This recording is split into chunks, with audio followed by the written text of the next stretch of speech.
ఆరాధనకు చేసినటువంటి మీ అందరికీ మన ప్రభువును రక్షకుడు అయినటువంటి యేసుక్రీస్తు వారి నామములో వందనాలు తెలియజేస్తా ఉన్నాను. ఈ రోజు కొరకు ఏర్పాటు చేయబడినటువంటి ఒక చక్కటి అంశం, తండ్రి శిక్ష మేలు కొరక లేకపోతే కీడు కొరక. తండ్రి శిక్ష మేలు కొరక కీడు కొరక అనేటువంటి అంశాన్ని గురించి ఈరోజు మనం వాక్యం ద్వారా పరిశీలన చేద్దాం. ఎందుకనంటే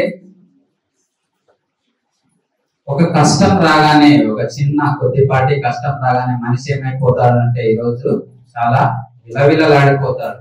నాకే ఇంత కష్టం వచ్చింది, బాధలు వచ్చింది అని ఎంతో వేదనకు గురవుతాడు. కొన్నిసార్లు దేవుని మార్గంలో నుండి, దేవుని సన్నిధిలో నుండి తొలగిపోయేటువంటి అవకాశం ఉంటుంది. ఎందుకంటే వాస్తవం తెలుసుకోలేనప్పుడు, దేవుడు ఏం చెబుతున్నాడు అనే విషయం మనము గ్రహించలేనప్పుడు ఆయన మార్గంలో నుండి మనము తప్పిపోయేటువంటి అవకాశమే ఎక్కువగా ఉంటుంది. అందుకే ఆయన ముందుగా అనేకమైనటువంటి ఆయన మాటలను ముందుగానే రాయించి మన కోసం బైబిల్లో భద్రపరిచాడు. కానీ వాటిని మనము తెలుసుకోలేక, గ్రహించలేక మనమే తప్పిపోతున్నాం. అందుకే మనము తప్పిపోకుండానట్టు ఆయన మనకు నేర్పిస్తా ఉన్నాడంట. ఆయన నేర్పిస్తా ఉన్నాడు అని దేవుని వాక్యం సెలవిస్తా ఉంది. ఈ సృష్టిలో ఉన్నటువంటి మనము అనుభవిస్తున్నటువంటి ప్రతి విధమైనటువంటి సుఖానికి కారణం దేవుడు అని మనం అందరము ముందుగా గ్రహించాలి. ఎందుకంటే ఈ భూమిలో ఏది మనిషి తనంతట తానుగా చేసుకోలేదు. ఒక గాలి తనకు తానుగా చేసుకోలేదు, నీరు తనకు తానుగా చేసుకోలేదు, కావలసినటువంటి ఆహారం మనిషి చేసుకోలేదు. ఇవన్నీ దేవుడు భూమిలో ఉంచాడు మన కోసము, మనము బ్రతకటము అవసరమైన వాటిని దేవుడు ఉంచాడు. కనుకనే వీటి ద్వారా మనము బ్రతకగలుగుతున్నాము, వాటి ద్వారా మనము ఆనందించగలుగుతున్నాము, వాటి ద్వారానే మనము సుఖపడుతున్నాము. మరి దేవుడు ఇన్నిటి ద్వారా మనల్ని సంతోషపరుస్తున్నాడు. మనము సుఖంగా జీవించడానికి అవసరమైనవన్నీ ఏర్పాటు చేస్తున్నాడని మనము తెలుసుకోవచ్చు. మరి దేవుడు కొద్దిపాటి చిన్న శిక్షను, కొద్దిపాటి దెబ్బలను మన మీద ఒకవేళ అప్లై చేస్తే మనిషి వెంటనే దేవుని సన్నిధిలో నుండి తొలగిపోతున్నాడంట, ఆయన దగ్గరకు రాకుండా వెళ్ళిపోతున్నాడంట. ఆనాటి ఇశ్రాయేలు ప్రజలను ఒకరోజు తండ్రైనటువంటి దేవుడు చెబుతూ, ఇదిగో నా దగ్గర ఏ దోషం చూసి మీరు నా నుండి తొలగిపోయారు, నా చెంతకు రాకుండా మీరు వెళ్ళిపోయారు అని ఇశ్రాయేలును గురించి దేవుడు బాధపడతాడు. వాళ్ళు చేసినటువంటి పనులను బట్టి మీరు నాలో ఏ దోషము చూసి నా నుండి దూరమైపోతున్నారు, నేను శిక్షించడం మీ మేలు కొరకే అనే విషయం మీరు తెలుసుకోకుండా నా నుండి మీరు దూరమైపోతున్నారు, నా దగ్గరకు రావటం లేదు అని తండ్రి బాధపడిపోతున్నాడు. వాస్తవానికి శిక్షను ప్రేమించేవాడు ఎలాంటి వాడని వాక్యం చెబుతుందంటే, సామెతల గ్రంథము 12వ అధ్యాయము 1వ వచనం మనం ఒకసారి చూస్తే, సామెతల గ్రంథము 12వ అధ్యాయము 1వ వచనం, శిక్షను ప్రేమించువాడు జ్ఞానమును ప్రేమించువాడు. శిక్షను ఏం చేయాలంట?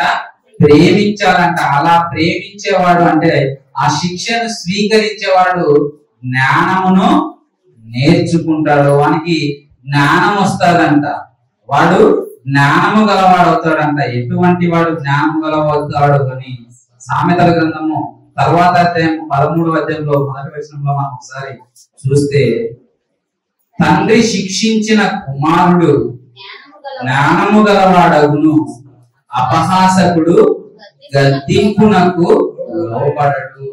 తండ్రి శిక్షను కుమారుడు ప్రేమిస్తే, ఒకవేళ దానిని స్వీకరిస్తే వాడు ఏమైతాడంట?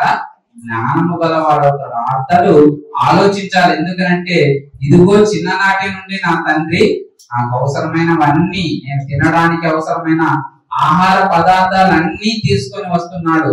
ఇదిగో నేను చదువుకుంటానంటే స్కూల్కి పంపుతున్నాడు, నాకు బట్టలు ఇస్తున్నాడు, నేను సంతోషంగా ఉండడానికి కావలసినవన్నీ ఇస్తున్నాడు.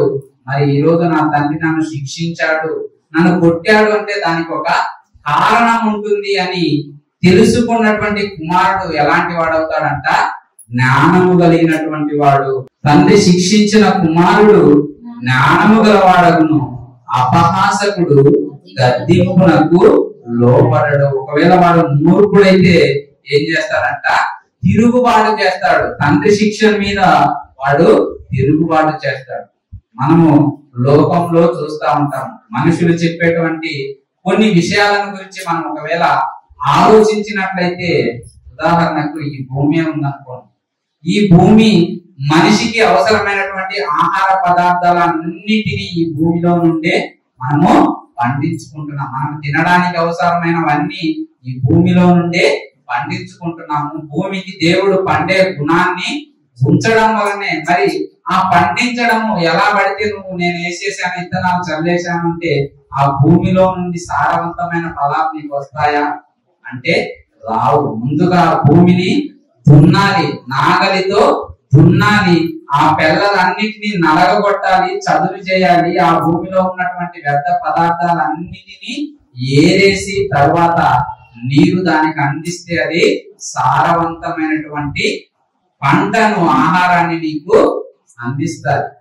ఆ సారవంతమైన పంట నాకు అవసరం లేదు, నేను పండించాలనుకున్నప్పుడు ఆ భూమిని నువ్వు దున్నకపోతే, కష్టపెట్టకపోతే, దానిని శిక్షించకపోతే నీకు సారవంతమైనటువంటి ఫలాలు రావు. అదే విధంగా దేవుడు మనల్ని శిక్షిస్తా ఉన్నాడట. దేని కొరకు అంటే ఏ విధంగా శిక్షిస్తున్నాడో ముందుగా ద్వితీయోపదేశ కాండంలో ఒకసారి చూద్దాం. దేవుడు చెప్పినటువంటి మాటలు మనం ఒకసారి చూద్దాం. ద్వితీయోపదేశ కాండము 8వ అధ్యాయము 5, 6 వచనాలను ఒకసారి చూద్దాం. ఒకడు తన కుమారుని ఎట్లు శిక్షించెనో అట్లే నీ దేవుడైన యెహోవా నిన్ను శిక్షించువాడని నీవు తెలుసుకొని ఆయన మార్గములలో నడుచుకున్నట్లును ఆయనకు భయపడినట్లును నీ దేవుడైన యెహోవా ఆజ్ఞలను గైకొనవలెను. ఎందుకు ఆయన నిన్ను శిక్షిస్తా ఉన్నాడు? ఏ విధంగా ఒక తండ్రి తన కుమారుణ్ణి శిక్షిస్తున్నాడో, తప్పు చేసిన దాన్ని బట్టే కదా మనం శిక్ష వేస్తాము. శిక్ష వేసేది ఎప్పుడంటే తప్పు చేసినప్పుడే శిక్ష వేస్తాము, దండిస్తాము. అదే విధంగా దేవుడు మనలను శిక్షిస్తున్నారంట. ఎందుకనంటే ఆయన మార్గములలో మనము నడుచుకున్నట్లును ఆయనకు భయపడినట్లును నీ దేవుడైన యెహోవా ఆజ్ఞలను మనము గైకొనవలెను. ఆయన ఆజ్ఞలను మనం గైకొనడానికి, ఆయన మాటలను మనము పాటించడానికి, ఆయన చెప్పిన ప్రకారం మనం జీవించడానికి దేవుడు ఏం చేస్తున్నాడంట? మనము కొన్నిసార్లు శిక్షిస్తున్నాడంట. శిక్షిస్తున్నాడనంటే శిక్షిస్తున్నాడు. ఆ రోజు భక్తులను శిక్షించాడు, ఈ రోజు మనల్ని కూడా శిక్షిస్తాడు. దేనిని బట్టి అంటే మనం చేసినటువంటి అపరాధములను బట్టి. అలాగే మనకు మేలైనది ఇవ్వడానికి కూడా దేవుడు మనల్ని కొన్నిసార్లు పరిశోధించి శిక్షిస్తాడు, పరిశీలిస్తూ శిక్షిస్తాడు. ఎలాగంటే యోబు గారిని గురించి మనం ఆలోచించినట్లయితే, యోబు గారి కోసము రాయబడినటువంటి మాటల్లో మనం చూస్తే దేవుడు యోబు గారి గురించి చాలా గొప్పగా చెప్పాడు.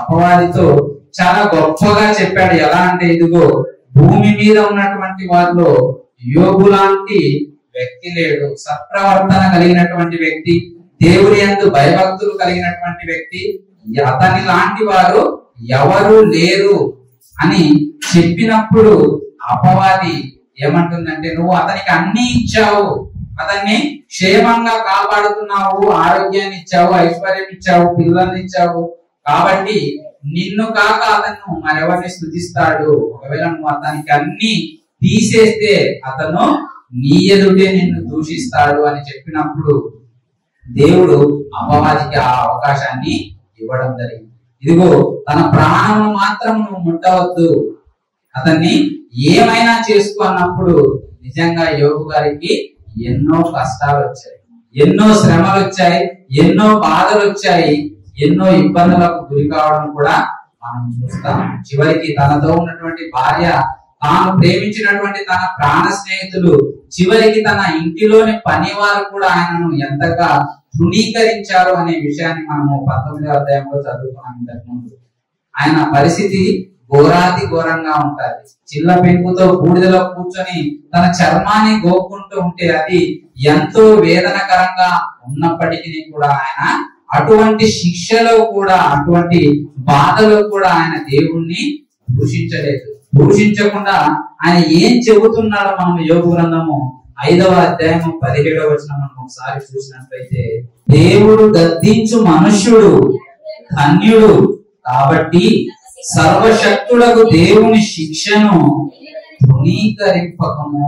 అన్ని బాధలు అనుభవించినటువంటి ఆయన మళ్ళీ ఏం చెబుతున్నాడంట, దేవుడు గద్దించు మనుషుడు ధన్యుడు, కాబట్టి సర్వశక్తుడకు దేవుని శిక్షను నువ్వు తృణీకరింపవద్దు. ఆయన శిక్షించాడు కదా అని నువ్వు విడిచిపెట్టి వెళ్ళిపోవద్దు, మీరు వెళ్ళిపోవద్దు. ఆయన ఎందుకు శిక్షిస్తున్నాడంటే అది మన మేలు కొరకే, మనల్ని గొప్పవారిగా చేయడం కొరకే అనే విషయాన్ని మనము జ్ఞాపకం ఉంచుకోవాలి. అందుకే పౌలు గారు ఇదే విషయాన్ని గురించి మాట్లాడుతూ హెబ్రీయులకు రాసినటువంటి పత్రికలో చాలా చక్కగా దాని గురించి వివరిస్తారు. హెబ్రీయులకు రాసినటువంటి పత్రిక 12వ అధ్యాయము 7వ వచనం నుండి మనం ఒకసారి చూస్తే, శిక్షా ఫలము అంటే ఏదైతే మనం తప్పు చేశామో దానికి సంబంధించినటువంటి ఫలము. ఒకవేళ మనము చట్టంలో చూస్తాం, ఒకడు దొంగతనం చేస్తే పలానా సెక్షన్ కింద మనం ఏం చేస్తారు, అరెస్ట్ చేస్తారు, జైల్లో పెడతారు. ఒకవేళ నరహత్య చేశాడు అనుకోండి, వానికి తగినటువంటి శిక్ష వేస్తారు, అది మరణ శిక్ష, యావజ్జీవ కారాగార శిక్ష, ఇది చట్ట ప్రకారము ఉంటుంది. అదే దేవుడు చెబుతూ శిక్ష ఫలము అంటున్నాడు. అంటే మనం ఏదైతే తప్పు చేశామో దానికి ఫలము, చేసిన తప్పుకు ఫలము పొందుటకై మీరు సహించుచున్నారు. దేవుడు కుమారులుగా మిమ్మును చూచుచున్నాడు. తండ్రి శిక్షింపని కుమారుడు ఎవడు? కుమారులైన వారందరూ శిక్షలో పాలు పొందుతున్నారు. మీరు తండ్రికి కుమారులైతే మీరు ఖచ్చితంగా శిక్షలో పాలు పొందాలి. మీరు శిక్షను అనుభవించే తీరాలి. మీరు పొందని ఎడల దుర్బీజులే కాని కుమారులు కాదు. మీరు శిక్ష అనుభవించకపోతే మీరు దుర్బీజులే, మీరు అపవాది కుమారులే తప్ప దేవునికి కుమారులు కాదు అని చెబుతూ, మరియు శరీర సంబంధులైన తండ్రులు మనకు శిక్షకులై ఉండిరి, వారి యందు భయభక్తులు కలిగి ఉంటివి. ఇదిగో శరీర సంబంధంగా తల్లిదండ్రులైన వారు శిక్షిస్తే మనము వారి శిక్షను మనము అంగీకరిస్తాము. వాళ్ళు శిక్షించిన దానికి మనమేమి నొచ్చుకోము. అలాగే అట్లయితే ఆత్మలకు తండ్రి అయిన వానికి మరి ఎక్కువగా లోబడి బ్రతుకవలెను కదా. వారు కొన్ని దినముల మట్టుకు తమకు ఇష్టము వచ్చినట్టు మనలను శిక్షించిరి గాని మనము తన పరిశుద్ధతలో పాలు పొందవలనని మన మేలు కొరకే ఆయన శిక్షించుతున్నాడు. మనము తన పరిశుద్ధతలో పాలు పొందాలి, మీరు పరిశుద్ధులుగా మారాలి అని దేవుడు ఏం చేస్తున్నాడంట, మనలను శిక్షిస్తా ఉన్నాడు. 11వ వచనం కూడా చూస్తే, మరియు ప్రస్తుతం అందున్న సమస్త శిక్షయు దుఃఖకరముగా కనబడునే గాని సంతోషకరముగా కనబడదు. అయినను దాని యందు అభ్యాసం కలిగిన వారికి అది నీతి అను సమాధానకరమైనటువంటి ఫలమిచ్చును. ఇదిగో శ్రమలు అనుభవించినటువంటి వారికి సమస్త శిక్ష దుఃఖకరంగా, చాలా కష్టంగా, ఇబ్బందిగా అనిపిస్తారు. కానీ అది అలవాటుగా మార్చుకున్నటువంటి వ్యక్తికి, అభ్యాసం చేసినటువంటి వ్యక్తికి అది నీతి అను సమాధానకరమైనటువంటి ఫలం ఇస్తుంది. దేవుడు ప్రస్తుత కాలం మనల్ని శిక్షిస్తా ఉన్నాడు. ఉదాహరణకు మనం చూస్తే ఆర్మీకి ట్రైనింగ్ వెళ్తారు కొందరు. ఆర్మీలో స్టార్టింగ్ సెలెక్ట్ అయిన తర్వాత ట్రైనింగ్ వెళ్తారు. కొంతమంది 6 నెలలు ట్రైనింగ్ ఉంటది, కొందరికి 2 years ట్రైనింగ్ ఉంటుంది. ఆ 2 years లో ఎలాంటి శిక్షణ అంటే వాళ్ళని నేర్పిస్తారు. ఆ శిక్షణలో వారు చేసినటువంటి తప్పుకు చాలా కఠినమైనటువంటి శిక్షలు వాళ్ళు అమలు చేస్తారు. వాళ్ళ డ్యూటీ అవర్స్, వాళ్ళ శిక్షణ టైం మనం ఒకవేళ చూస్తే ఉదయం 4 గంటలకే వాళ్ళని తీసుకొని వెళ్తారు. పెరేడ్ అంటారు. కొన్నిసార్లు అరణ్యంలోకి తీసుకుని వెళ్ళి అక్కడ కొన్ని విషయాలు నేర్పిస్తారు. ఆ శిక్షా కాలంలో వాళ్ళు నేర్చుకున్నటువంటి ఆ కాలంలో కొందరు దాన్ని భరించలేక, సహించలేక కొందరు వెనక్కి వచ్చేస్తారు. వాళ్ళు తట్టుకోలేక ఓర్చుకోలేక రివర్స్ వచ్చేస్తారు. కానీ ఎవరైతే తట్టుకొని సహించి దానిని అంగీకరించారో తరువాత వారు చేసేటువంటి ఆ డ్యూటీ, ఆ విధి ఏదైతే ఉందో వాళ్ళకు చాలా సులభంగా అనిపిస్తా ఉంది, చాలా ఈజీగా ఉంటది. ఎవరైతే శిక్షను అనుభవించారో, ఒప్పుకోరో, అంగీకరించలేని వారందరూ ఏమైపోతారంటే పారిపోతారు, తిరిగి ఇంటికి వస్తారు. అలాగే దేవుడు మనల్ని కొంతకాలము శిక్షిస్తున్నాడు. కొంతకాలం మనం ఆ శ్రమలను, కష్టాలను కూడా ఓర్చుకోవాలి. ప్రస్తుత కాలం అవన్నీ చాలా కష్టంగా అనిపిస్తుంది, బాధాకరంగా, ఇబ్బందిగా అనిపిస్తా ఉంటది. కానీ మనకు నీతి అను సమాధాన ఫలం ఇవ్వడానికే, ఆయన పరిశుద్ధతలో మనమందరము పాలు పొందడం కొరకే దేవుడు మనల్ని ఏం చేస్తున్నాడంట, శిక్షిస్తున్నాడు అనే విషయాన్ని మనము జ్ఞాపకం చేసుకోవాలి. పౌలు గారు అపోస్తలుల కార్యంలో ఆయనకు జరిగినటువంటి మరి ఒక సంఘటనను జ్ఞాపకం చేస్తూ 14వ అధ్యాయంలో ఆయన మాట్లాడతారు. అపోస్తలుల కార్యములు 14వ అధ్యాయము 19వ వచనంలో నుండి కొన్ని మాటలు మనం ఒకసారి చూస్తే, అంతియోకయ నుండి ఈకొనియ నుండి యూదులు వచ్చి జన సమూహములను తమ పక్షముగా చేసుకొని పౌలు మీద రాళ్ళు రువ్వి అతడు చనిపోయాననుకొని పట్టణము వెలుపలికి అతని ఈడ్చిరి అంట. యూదులు వచ్చేసి ఏం చేశారన్నో, జనాలకు సువార్త ప్రకటిస్తున్నాడని యూద సమాజం అంతా గుంపు కూడి వచ్చి ఆయన్ను పట్టుకొని ఏం చేశారంట, రాళ్ళు రువ్వి రాళ్ళతో కొట్టేశారు. కింద పడిపోయాడు. ఆయన మతిస్థిమితం అంటే ఎటువంటి చలనం లేదనుకొని ఆయన్ను తాడుతో కట్టి ఏం చేస్తున్నారంట, ఊరి బయటకు ఈడ్చుకొని వెళ్ళి అక్కడ ఈడ్చి పడేశారంట. అయితే శిష్యులు అతని చుట్టూ నిలిచి ఉండగా అతడు లేచి పట్టణంలో ప్రవేశించి మరునాడు బర్నబాతో కూడా దెర్బేకు బయలుదేరి పోయాను. అటువంటి పరిస్థితుల్లో యూదులైతే ఆయన చనిపోయాడు అనుకున్నారు. కానీ ఆయన వెంటనే ఆ గాయాల నుండి, ఆ శ్రమల నుండి లేచి మరలా ఏం చేస్తున్నాడంట, బర్నబాను తీసుకొని వెళ్ళి దెర్బేకు వెళ్ళి అక్కడ ఆయన ఏం చెబుతున్నారంటే 21వ వచనంలో నుండి, వారు ఆ పట్టణంలో సువార్త ప్రకటించి అనేకులను శిష్యులనుగా చేసిన తరువాత లుస్త్రకును, ఈకొనియకును, అంతియోకయకును తిరిగి వచ్చి శిష్యుల మనస్సులను దృఢపరచి, ఇదిగో మరలా వాళ్ళు కొన్ని ప్రాంతాలకు వెళ్ళి వాళ్ళు సువార్త ప్రకటించి వాళ్ళని శిష్యులుగా చేసుకొని వాళ్ళతో పౌలు గారు చెబుతున్నారు 22వ వచనంలో నుండి, శిష్యుల మనస్సులను దృఢపరచి విశ్వాసమందు నిలకడగా ఉండవలననియు అనేక శ్రమలను అనుభవించి మనకు దేవుని రాజ్యంలో ప్రవేశింపవలననియు వారిని హెచ్చరించారు. మీరు అనేక శ్రమలను అనుభవించి దేవుని రాజ్యంలో ప్రవేశించాలని మామూలుగా చెప్పలేదు.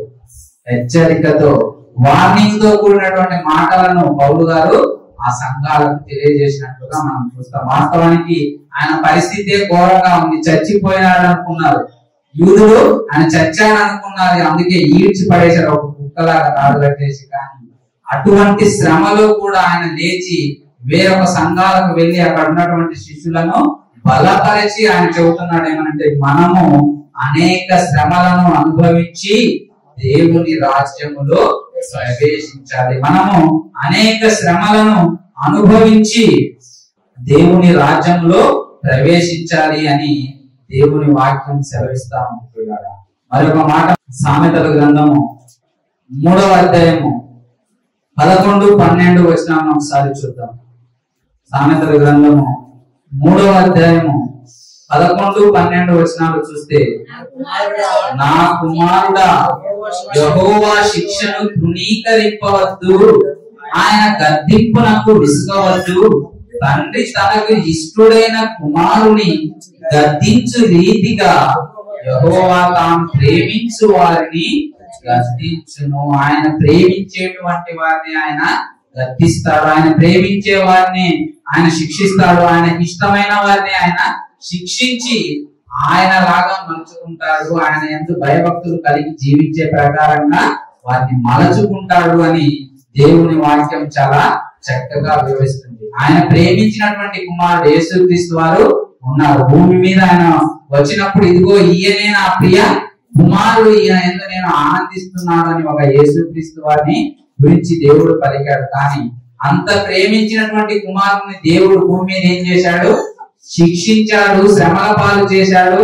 చివరికి ఎన్ని బాధలు ఆయన ఈ భూమి మీద అనుభవించారో మనం సువార్తల్లో చదువుకుంటాం. మన నిమిత్తము ఆయన తన ప్రాణము పెట్టాడు. ఆయన మన కోసం తన ప్రాణం పెట్టి ఆయన చెబుతున్నటువంటి మాట యేసుక్రీస్తు వారు ఆయన ఏం చెబుతున్నారంటే కీర్తనల గ్రంథము 118వ అధ్యాయము 18వ వచనము, యెహోవా నన్ను కఠినముగా శిక్షించెను గాని ఆయన నన్ను మరణమునకు అప్పగింపలేదు. నన్ను కఠినముగా శిక్షించాడు. నన్ను శిక్షించడమే ఆయనకు చాలా ప్రీతికరమైనది అని మనం ఇంకా యెషయా గ్రంథంలో చూస్తాము. అంత కఠినంగా శిక్షించాడు కానీ మరణానికి మాత్రము అప్పగింపలేదు. మనల్ని కూడా ఈ భూమి మీద కొంతకాలము శిక్షిస్తాడు. కొంతకాలం మనకు శ్రమలు వస్తాయి, బాధలు వస్తాయి, ఇబ్బందులు వస్తాయి. ఎందుకనంటే దేవుడే సుఖ దుఃఖాలను మన జీవితంలో జతపరిచినట్లుగా మనం చూస్తాం. జతపరిచాడు. కొన్నిసార్లు చూడండి, మనతో ఉన్నటువంటి వారు, మన ప్రాణ స్నేహితులు గాని, మనం ప్రాణం కంటే ఎక్కువగా ప్రేమించినటువంటి వారు కూడా మనతో ఉండరు. సడన్ గా వాళ్ళు వెళ్ళిపోతారు. వాళ్ళు ఈ భూమిని విడిచి వెళ్ళిపోయినప్పుడు చాలా బాధగా ఉంటది. మనము ఎంతో రోధిస్తా ఉంటాము, వేదన పడతా ఉంటాం. కానీ అటువంటి పరిస్థితులను కేవలం మనం కొద్ది దినాలు మాత్రమే జ్ఞాపకం ఉంచుకుంటాం. మరలా తర్వాత దేవుడు మనకు సుఖాన్ని, నెమ్మదిని అలవాటు చేస్తాడు. ఎలాగంటే నువ్వు దాన్ని మర్చిపోతావు. కొంతమంది వృద్ధాప్యంలోకి వచ్చినప్పుడు చూడండి, చాలా మంది ముసలితనంలోకి వచ్చినప్పుడు వాళ్ళు చాలా విసిగిస్తా ఉంటారు. ఆ ఇంట్లో వాళ్ళను చాలా విసిగించినట్టుగా, అంటే ప్రతి దానికి అది చేయి ఇది చేయి అన్నప్పుడు వాళ్ళు విసిగిపోతా ఉంటారు. అలా విసుగు తెప్పించి దేవుడు ఏం చేస్తారంటే వాళ్ళను మనం అసహించుకునే విధంగా చేసి, వాళ్ళు చనిపోయినా, వాళ్ళు మనతో నుండి వెళ్ళిపోయినా మనకు బాధ లేకుండా దాన్ని మనం దిగమింగుకునేలా, అలవాటు చేసుకునేలా దేవుడు మనల్ని ఈ విధంగా తన మాటలతో క్రమపరుస్తూ ఉంటాడు. తన శిక్షను మన ఎడల అమలుపరిచి మనలను నూతనమైనటువంటి తన మార్గంలో నడిచే విధంగా దేవుడు చేస్తా ఉంటాడు అని మనము జ్ఞాపకం ఉంచుకోవాలి. అందుకే ఆయన శిక్షించినటువంటి కుమారుడు ధన్యుడు. ఆయన శిక్షించినటువంటి ప్రతి ఒక్కరు కూడా ధన్యులే అంటున్నారు. కొరింథీయులకు రాసినటువంటి పత్రికలో పౌలు గారు కొరింథీయులకు రాసినటువంటి మొదటి పత్రిక 11వ అధ్యాయము 32వ వచనము, మనము తీర్పు పొందిన ఎడల లోకముతో పాటు మనకు శిక్షా విధి కలుగకుండునట్లు ప్రభువు చేత శిక్షింపబడుచున్నాము. మనము తీర్పు పొందిన ఎడల లోకముతో పాటు ఏం పొందకుండానంట? శిక్షా విధి కలుగకుండానట్లు. లోకంలో ఈ రోజు వాళ్ళ శిక్ష అనుభవించకపోవచ్చు, కానీ వాళ్ళు ఎక్కడికి వెళ్తారు? నిత్య నరకానికి వెళ్తారు. ఆ నిత్య నరకంలోనికి నువ్వు వెళ్లకుండా ఉండాలంటే, ఆ శిక్షా విధి నీకు కలగకుండా ఉండాలంటే దేవుడు ఏం చేస్తున్నాడంట? మనము ప్రభువు చేత శిక్షింపబడుతున్నాము. ఆ నిత్య నరకంలోనికి మనం అందరం వెళ్లకుండా, ఆ నిత్యమైనటువంటి అగ్నిలో మనము కాలకుండా కొంతకాలం దేవుడు ఈ భూమి మీద మనలను శిక్షిస్తున్నాడు. ఎందుకోసం శిక్షిస్తున్నాడు? దేని నిమిత్తం మనం శిక్షిస్తున్నాడు అని చూసినట్లయితే ఇర్మియా గ్రంథము 29వ అధ్యాయంలో రాయబడినటువంటి మరొక మాటను మనం చూస్తే, ఇర్మియా గ్రంథము 29వ అధ్యాయము 11వ వచనం, నేను మిమ్మును గూర్చి ఉద్దేశించిన సంగతులను నేను ఎరుగుదును, రాబో కాలమందు మీకు నిరీక్షణ కలుగునట్లుగా అవి సమాధానకరమైన ఉద్దేశములే కాని హానికరమైనవి కావు. ఇదే యెహోవా వాక్కు, ఇదే దేవుని వాక్కు. ఇదిగో మీ నిమిత్తము నేను మీ గురించి ఆలోచించినటువంటి సంగతులు నేను ఎరుగుదును. మీకోసం నేను ఆలోచించినటువంటి విషయాలు నాకు తెలుసు.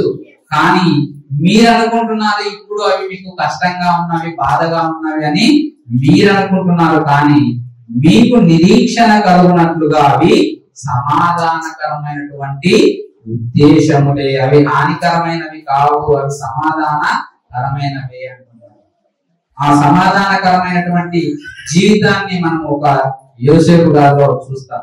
యోసేపు గారికి వచ్చినటువంటి కష్టాన్ని గురించి మనం ఆలోచిస్తే, ఆయన చిన్ననాడే తల్లిదండ్రుల నుండి ఆయన తల్లిదండ్రులను విడిచాడు. అన్నదమ్ములు తన మీద ప్రేమ చూపించవలసింది పోయి తన మీద అంటే వాళ్ళనేదో అన్నాడు, దానికంటే గొప్పగా చేసుకున్నాడు అనేటువంటి ఉద్దేశంతో ఏం చేశారు, అన్నలే వేరొకరికి ఐగుప్తుకు అతన్ని బానిసగా అమ్మివేశారు. బానిసగా వెళ్ళినప్పటికీ కూడా యోసేపు గారు దేవుని యందు భయభక్తులు కలిగి జీవించాడు, దేవుని యందు నమ్మకం కలిగి ఉన్నాడు. అటువంటి పరిస్థితిలో కూడా నాకు కష్టం వచ్చింది, నా తల్లిదండ్రులు లేరు, అన్నదమ్ములు లేరు, నన్ను ఎవరు చూస్తారు అని ఆయన అనుకోలేదు. నాతో ఎవరు లేరు నా తోటి వారు అని ఆయన భావించలేదు. దేవుడు నాతో ఉన్నాడు, దేవుడు నా పక్షాన ఉంటాడు అనేటువంటి ఒక మంచి నమ్మకంతో తన జీవితాన్ని యథార్థత కలిగి దేవుని యందు భయభక్తులు కలిగి జీవించడం చేత దేవుడు ఆయనకు తోడుగా ఉండి ఆయన చేస్తున్నటువంటి పనులన్నిటిని బట్టి దేవుడు ఆయనను వృద్ధి చేసినట్లుగా ఆయన జ్ఞాపకం చేసుకొని ఆయన పనులన్నిటిలో తోడుగా ఉన్నట్లుగా మనం చూస్తాం. అలా అతన్ని ఒక ఐగుప్తు రాజ్యానికి ఫరో తర్వాత ఫరో అంతటి రాజ్యాధికారాన్ని ఇచ్చినప్పుడు ఇదిగో తన అన్నలు తన తండ్రి వారు ఉన్నటువంటి ప్రాంతంలో వాళ్ళ ఆకలి దప్పులకు భోజనానికి కావాల్సినటువంటి ఆ పరిస్థితి లేనటువంటి పరిస్థితి వారికి ఏర్పాటు జరిగినప్పుడు వాళ్ళు ఐగుప్తులో ఇదిగో ధాన్యం దొరుకుతుంది అని ఐగుప్తు వెళ్ళినప్పుడు యోసేపు గారు తన అన్నలను తన సహోదరులను గుర్తుపట్టి ఇదిగో మీరు మీ తండ్రిని తీసుకొని రండి అని తండ్రిని కూడా తీసుకొని వచ్చినప్పుడు ఆయన జ్ఞాపకం చేసుకొని వారందరిని బట్టి ఆయన ఎంతగానో బాధపడతాడు. అలా వారి తండ్రి అయినటువంటి యాకోబు గారు చనిపోతారు. చనిపోయినప్పుడు వాళ్ళ సహోదరులు ఏమనుకుంటారంటే ఆదికాండం 50వ అధ్యాయంలో మనము ఆ విషయాన్ని ఒకసారి ఆలోచిస్తే ఆదికాండము 50వ అధ్యాయము 17వ వచనంలో నుండి నీ తండ్రి తాను చావక మునుపు ఆజ్ఞాపించినది ఏమనగా మీరు యోసేపుతో నీ సహోదరులు నీకు కీడు చేసిరి కనుక దయచేసి వారి అపరాధమును వారి పాపమును క్షమించుమని అతనితో చెప్పుడనెను. కాబట్టి దయచేసి నీ తండ్రి దేవుని దాసుల అపరాధము క్షమించుమనిది. వారు యోసేపుతో ఇలాగూ మాటలాడుచుండగా అతడు ఏడ్చెను. మరియు అతని సహోదరులు పోయి అతని ఎదుట సాగిలపడి ఇదిగో మేము నీకు దాసులమని చెప్పగా యోసేపు భయపడకుడి, నేను దేవుని స్థానం అందున్నానా? మీరు నాకు కీడు చేయని ఉద్దేశించిరి గాని నేటి దినమున జరుగునట్లు అవి అనగా బహు ప్రజలను బ్రతికించునట్లుగా అది మేలుకే దేవుడు ఉద్దేశించాను. మీరు నాకు కీడు చేశారని మీకు నేను కీడు చేస్తానని మీరు తలంచి భయపడవద్దు. మీరు నాకు దాసులని మీరు భయపడవలసినటువంటి పరిస్థితి లేదు. ఎందుకంటే నేను ఒక రోజు ఆల్రెడీ మీకు చెప్పాను. ఒకరోజు ఆయనకు వచ్చినటువంటి ఆ కలభావాన్ని తన సహోదరులతో చెప్పినందుకే కదా తన సహోదరులు యోసేపు గారి ఎడల ద్వేషాన్ని పెంచుకున్నారు, అసూయతో రగిలిపోయి ఐగుప్తుకు బానిసగా ఆయన్ను అమ్మివేశారు. అది జ్ఞాపకం చేసుకొని వాళ్ళు మరలా భయపడుతుంటే మీరు భయపడవద్దు, మీరు భయపడవద్దు. ఆ రోజు నాకు జరిగినటువంటి ఆ శిక్ష గురించి మీరు చింతించవద్దు. ఎందుకంటే దేవుడు ఈలాగా ఎందుకు చేశాడు అనంటే బహు ప్రజలను బ్రతికించున్నట్లుగా అది మేలుకే దేవుడు ఉద్దేశించాడు. ఆ రోజు నేను అక్కడ తప్పిపోయి ఐగుప్తుకు రాకపోతే ఇదిగో అనేక మంది ప్రజలకు కావలసినటువంటి భోజనము సిద్ధపరిచేటువంటి గొప్ప బాధ్యత మీకు వచ్చేది కాదు. దేవుడు దాని నిమిత్తమే ఆ రోజు మీ యొద్ద నుండి నన్ను తప్పించేశాడు. అనేక మందికి ఈ రోజు మేలు కలగడం కొరకే ఈ రోజు నన్ను ఐగుప్తులో ఉంచాడు అని యోసేపు గారు జ్ఞాపకం చేసుకుంటారు. కానీ వాస్తవాన్ని మనం ఆలోచించాలి. దేవుడు ఆ రోజు శిక్ష విధించాడు కదా, ఈయన ఏం దేవుడు అండి అని యోసేపు గారు అనుకోలేదు. నేను ఒక్కనే ఉన్నాను, నేను ఎలా బ్రతకాలి అని యోసేపు గారు భావించలేదు. దేవుని యందు యథార్థత కలిగి భయభక్తులు కలిగి జీవించాడు. అది దేవుడు ఏదైనా మనకు కీడు జరిగింది అంటే ఒక శిక్ష మన మీదకి వచ్చిందంటే దాని ద్వారా దేవుడు మనకేదో మేలు చేస్తాడు.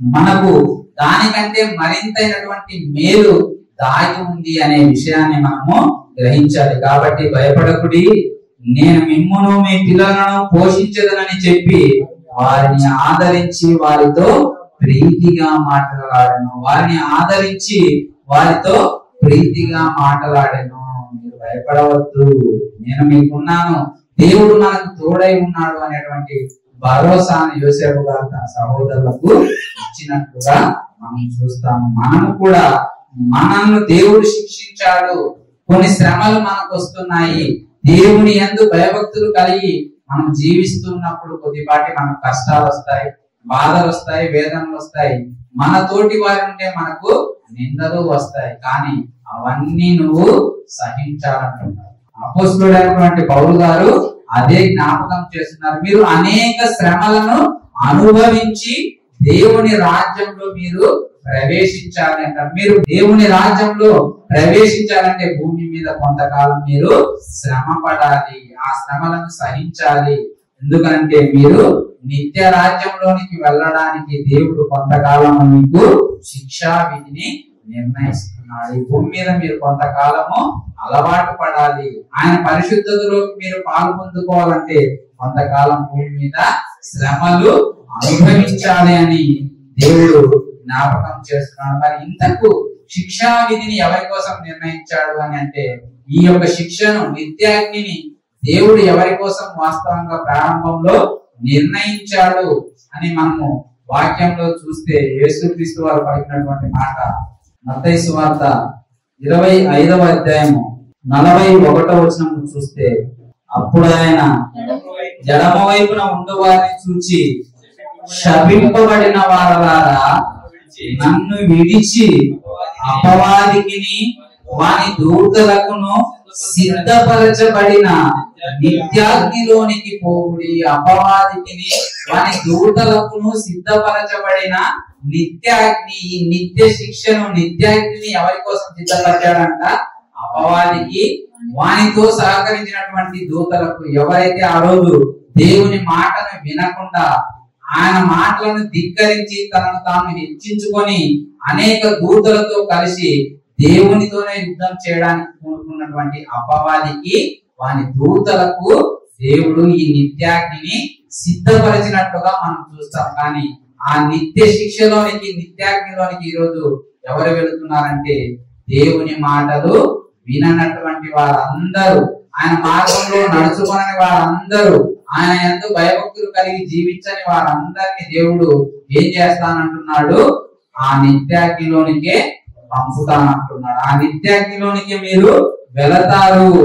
కాబట్టి భూమి మీద దేవుడు మిమ్మల్ని శిక్షించినటువంటి ఆ శిక్షకు మీరు విసుగవద్దు, ఆయన శిక్షను మీరు తృణీకరింపవద్దు. కొంచెం కష్టం రాగానే ప్రతి క్రైస్తవుడు చేసేటువంటిది ఏంటంటే ప్రార్థన చేస్తారు. దేవుణ్ణి మనము ప్రార్థించాలి. ఆ శ్రమలో నుండి, ఆ కష్టంలో నుండి మనము బయటకు రావడానికి కావలసినటువంటి జ్ఞానాన్ని, ఆ శ్రమలను తట్టుకొని ఉండగలిగేటువంటి బలాన్ని, ధైర్యాన్ని మనకి ఇవ్వమని దేవుణ్ణి ప్రార్థించాలి. యోబు గారు అదే చేశారు. అంత కష్టం వచ్చినప్పటికీ కూడా ఆయన దేవుణ్ణి ఏమాత్రము నిందించలేదు. అలాగే కృత నిబంధనలో ఒక లాజరు గురించి, ధనవంతుడు లాజరు గారి పరిస్థితిని మనం చూస్తే, లాజరు గారి పరిస్థితి, ఆయన బ్రతికినంత కాలము రోగంతోనే బాధపడవలసి వచ్చింది, ఆయన తిండి లేక బాధపడవలసి వచ్చింది. కానీ అంతటి కష్టం ఉన్నప్పటికీ కూడా ఆయన ఏ రోజు కూడా దేవుణ్ణి అడగలేదు, నిందించలేదు. నాకు ఎందుకు ఇలా చేశావని ఆయన బాధపడలేదు. అలా చేసినందుకు, భూమి మీద ఆయన దేవుని కోసం కష్టం అనుభవించినందుకు, దేవుని యందు భయభక్తులు కలిగి జీవించినందుకు ఆయనకి ఏం లభించింది అంటే పరదేశంలో ప్రవేశం. అబ్రహాము గారి రొమ్మున ఆనుకునేటువంటి గొప్ప అవకాశం. అందుకే భూమి మీద మీకు శిక్షను ఫలము సహించిన వారందరూ ధన్యుడు అంటున్నారు. తండ్రి శిక్షను సహించువాడు ధన్యుడు. కనుక దేవుడు మనల్ని శిక్షించేది మన మేలు కొరకే. మనకి ఏదైనా కష్టం వచ్చిందంటే అది మన మేలు కొరకే అని మీరు భావించండి. అలాగని నువ్వు తప్పు చేసి కొన్ని కష్టాలను తీసుకొస్తుంటావు. మనిషి కొన్ని చేయరాని తప్పులు చేసి ఏం చేస్తాడంటే బుద్ధిహీనంగా ప్రవర్తించి కొన్ని తన మీదకు చేర్చుకుంటాడు. కానీ అవి కాదు. దేవుడు తన మార్గంలో నువ్వు నడుచుకుంటూ ఉన్నప్పుడు, యథార్థత కలిగి జీవిస్తున్నప్పుడు కొన్ని శ్రమలు నీకు వస్తాయి. అపవాది నిన్ను కోరుకుంటాడు, వాడు నిన్ను శ్రమలో శోధించాలని ఎదురు చూస్తా ఉంటాడు. కాబట్టి వాటికి నువ్వు తట్టుకొని జీవించాలి. చివరిగా ప్రకటన గ్రంథంలో రాయబడినటువంటి ఆ మాట చదివి మనము ముగించుకుందాం. ప్రకటన గ్రంథము 3వ అధ్యాయము 19వ వచనము. నేను ప్రేమించు వారిని అందరినీ గద్దించి శిక్షించుచున్నాను గనుక ఆసక్తి కలిగి మారు మనస్సు పొందుము. నువ్వు మారు మనస్సు పొందు. నేను ప్రేమించే వారిని అందరినీ అన్నాడా, కొందరిని అన్నాడా? దేవుడు మనల్ని ప్రేమిస్తే, మనము దేవుని యందు భయభక్తులు కలిగి జీవిస్తే, ఆయన ప్రేమ మన ఎడల ఉంటే ఏం చేస్తాడంట? ఆయన గద్దించి శిక్షించుచున్నాను కనుక నీవు ఆసక్తి కలిగి మారు మనస్సు పొందు. నువ్వు మారు మనస్సు పొందు. ఈ శిక్ష నీకు ఎందుకు వచ్చిందనేది నువ్వు ఆలోచించు. బుద్ధిహీనంగా నువ్వు ప్రవర్తించవద్దు. జ్ఞానము కలిగినటువంటి కుమారునిగా నువ్వు జీవించు అని దేవుని వాక్యం మనకు సెలవిస్తా ఉంది. కాబట్టి తండ్రి శిక్ష మన యొక్క మేలు కొరకే కానీ కీడు కొరకు కాదు అనే వాస్తవాన్ని మీరందరూ గ్రహించాలని, దేవుడు చెబుతున్నటువంటి మాటల ద్వారా మనమందరం విశ్వాసంలో బలపరచబడి ఆయన మార్గంలో ఆయన ఎంతో భయభక్తులు కలిగి జీవించడానికి దేవుడు మన ఎడల చూపిస్తున్నటువంటి ప్రతి విధమైనటువంటి ఆయన కృపను బట్టి ఆయనకు స్తోత్రాలు, వందనాలు చెల్లించుకుంటూ భూమి మీద ఆయనకు మహిమ తెచ్చేటువంటి ప్రతి పనిని మీరు చేయగలుగుటకు సమర్థులు కావాలని మీ అందరికీ తెలియజేస్తూ నా మాటలు ఇంతటితో ముగిస్తూ ఉన్నాను.